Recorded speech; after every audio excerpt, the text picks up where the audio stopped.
Eh bien bonsoir tout le monde, on se retrouve pour une nouvelle vidéo sur Solo Leveling Arise. J'espère que vous allez bien parce que moi ça va nickel.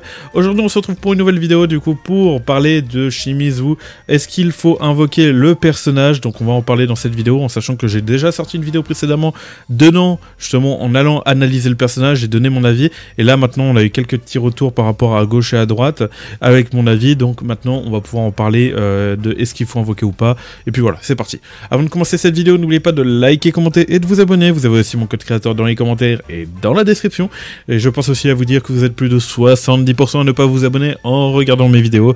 Donc n'hésitez pas à cliquer sur ce petit cadeau qui, ou quand on déballe, c'est juste s'abonner. Bref, je parle loin. Bref, commençons cette vidéo. Donc on va aller tout simplement... Hop, voilà, sur la bannière de Shimizu Akari, du coup, qui est de type light soutien, en sachant qu'on a déjà mine en light, donc voilà. On va voir si elle est mieux que mine, si elle est moins bien. En tout cas, moi, ma réponse, bon, je vais directement vous donner la réponse, parce que je sais que vous attendez que cette réponse. En tout cas, le personnage, il faut le skip. Alors, pourquoi, comment, on va en parler dans cette vidéo, et puis voilà. Donc Shimizu Akari est du coup un type du coup light support qui va du coup rapporter qui va être tanky parce qu'elle va se stuff en PV, elle va guérir, elle va rapporter du shield pour Thomas André, donc elle est hautement prévue pour Thomas André, même si elle va pas non plus monter ses dégâts incroyablement par rapport aux autres personnages et tout, enfin aux autres supports. Et elle va rapporter aussi forcément du support en tant que DPS par rapport aux personnages de type light. Et elle est plus concentrée vers le type light que par exemple toutes les teams en général. Lorsque Min, lui par exemple, est vraiment plus polyvalent par rapport à ça. Il y a une chose que j'ai envie de préciser et que personne n'en a parlé. Il n'y a que moi que je crois que par rapport à ça, je me suis posé cette question. Mais Min, en fait, lui, augmente ses dégâts crit, enfin, augmente justement les dégâts crit de son équipe en fonction de ses dégâts crit. Donc c'est un personnage qui peut évoluer avec le temps, parce qu'avec le temps, on aura des nouveaux équipements, on aura plus de stats en dégâts crit. Donc Min, c'est un personnage qui évolue avec le temps. Contrairement à Shimizu, qui, elle, n'évolue pas avec le temps, n'a pas de stats de hausse de dégâts ou autre. Donc elle va se faire dépasser par mine, ou elle se fait déjà dépasser par mine en fonction de vos dégâts crit en fait. Donc voilà, ça c'est ce que je pense. Donc pour moi, elle est clairement moins intéressante que mine. Donc est-ce qu'il faut aller l'invoquer comme je vais dire tout à l'heure, non. Parce que justement, le personnage, pour moi, est moins bien que mine. Voilà, tout simplement. Et apparemment, de ce que j'ai entendu, elle est aussi moins bien que Meline Fisher lorsqu'elle est de type O pour la team light. De ce que j'ai entendu. Donc c'est quand même... voilà. Donc en plus, pour la montée à C5... Pour qu'elle soit au moins viable, il faut la monter C5 et bon voilà, on va pas aller C5 à un énième personnage light en sachant qu'on a déjà d'autres personnages light qui sont déjà bien. Alors il y a un truc à prendre en compte aussi, c'est que bien sûr Netmarble ont tendance à ajuster, équilibrer les personnages. Donc il est possible que suite à cette annonce du personnage et que les personnes ont été déçues, c'est possible qu'ils buffent le personnage par la suite, mais on n'a pour l'instant aucune réponse. Et il est possible aussi que voilà, avec le temps, voilà, elle soit intéressante. Là, le problème, c'est que actuellement, elle n'est pas intéressante, donc on vous conseille de pas invoquer. Donc c'est, et puis si elle devient intéressante plus tard, voilà, on peut pas vous recommander de l'invoquer par rapport à plus tard. On verra bien par rapport à l'avenir et en espérant que le portail est toujours là, si vraiment il la buff. Voilà.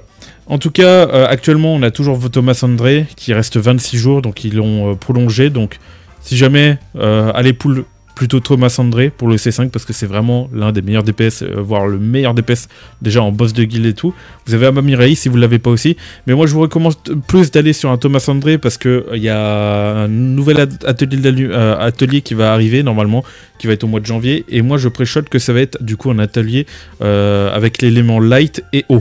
Peut-être pas eau, je sais pas. Light ou feu, voilà, light et feu. À voir. Mais en tout cas, l'équipe de type light, je pense qu'elle va être très intéressante sur ce nouvel atelier qu'on va avoir normalement. Donc voilà. Ensuite, elle peut être intéressante, Shimizu, en peut-être boss de guild. Pour l'instant, j'ai pas eu de retour, on n'a pas eu de test par rapport à ça. Mais son effet de bouclier qui fait que si les autres personnages attaquent, ils proc un bouclier, peut être intéressant. Il y a des trucs qui peuvent être intéressants par rapport à elle, par rapport au boss de guild, ça reste à voir. Mais dans ce cas-là, c'est que en boss de guild et pas ailleurs. Voilà. Donc, il faudra bien comprendre qu'en atelier de lumière, elle sera pas broken. On faut attendre les retours par rapport à ça. Moi, je compte pas la monter. Je préviens, je la monte pas du tout parce que j'ai pas envie d'investir trop de ressources. Surtout que là, en ce moment, j'en ai plus du tout. C'est terrible. Je préfère me concentrer sur la team light que j'ai actuellement que plutôt de me concentrer sur ce personnage qui est là, quoi. Donc moi, je l'ai juste invoqué pour la collection. Donc si vous êtes free-to-play, je vous déconseille de l'invoquer. Si vous voulez juste pour la collection et que vous n'êtes pas free-to-play, à la limite, oui, vous pouvez. C'est vous qui voyez, bien évidemment.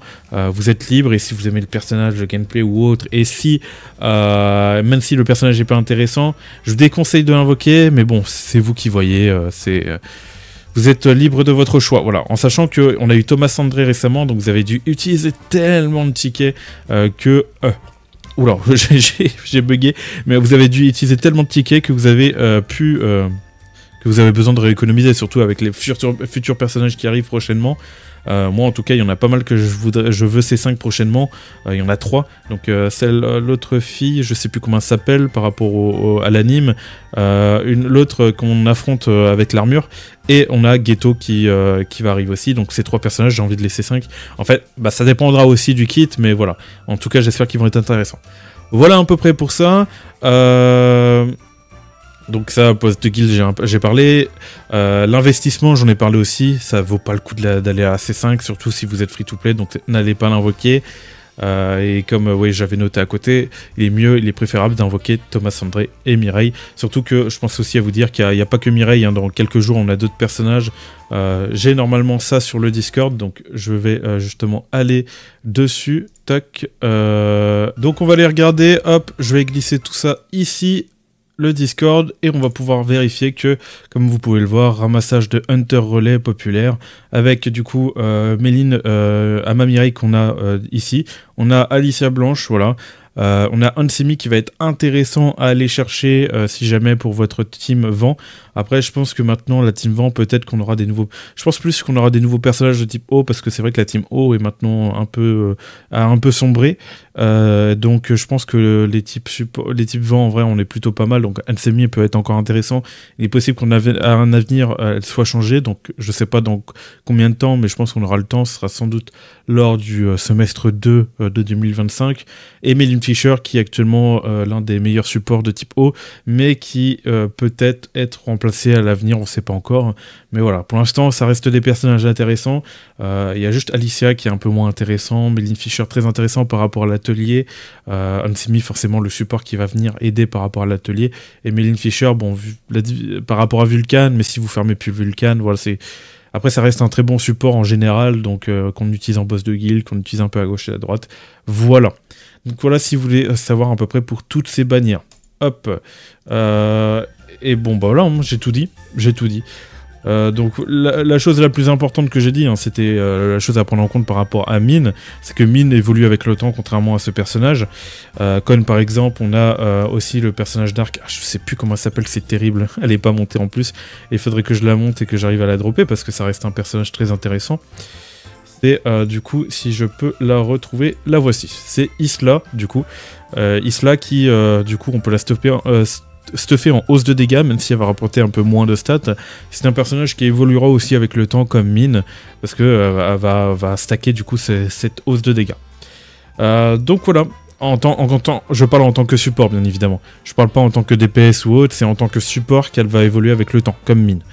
Je pense bien préciser si jamais vous l'avez pas compris par rapport à ça. Après, je ne sais pas, enfin, petit à petit, en fait, ça va rapporter de moins en moins de stats, mais ça restera tout de même intéressant parce que ça rapportera toujours un petit bonus en plus par rapport au proc.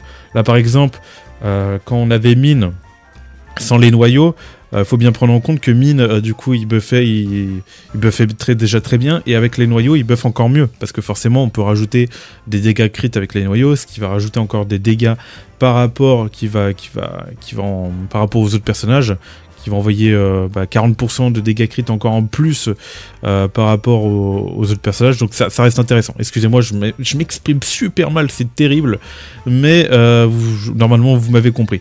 Et pareil, s'il nous rajoute encore des trucs, avec les bouquins, maintenant on peut monter, si on veut, les dégâts crit, donc encore un moyen de pouvoir apporter du bonus supplémentaire sur les autres personnages, donc voilà à peu près pour ça. Voilà, j'ai tout dit, j'ai plus rien à rajouter. Dites-moi ce que vous en pensez par rapport au personnage, vous, dans les commentaires. En tout cas, n'hésitez pas à liker, commenter et de vous abonner pour me soutenir. Et donc ça va être très prochainement Noël et tout, fin d'année.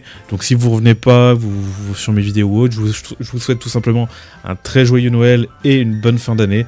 Prenez soin de votre santé et de votre famille. Et moi je vous dis tout simplement autre chose pour de prochaines vidéos et de prochains lives. C'était Virtual. Bye tout le monde!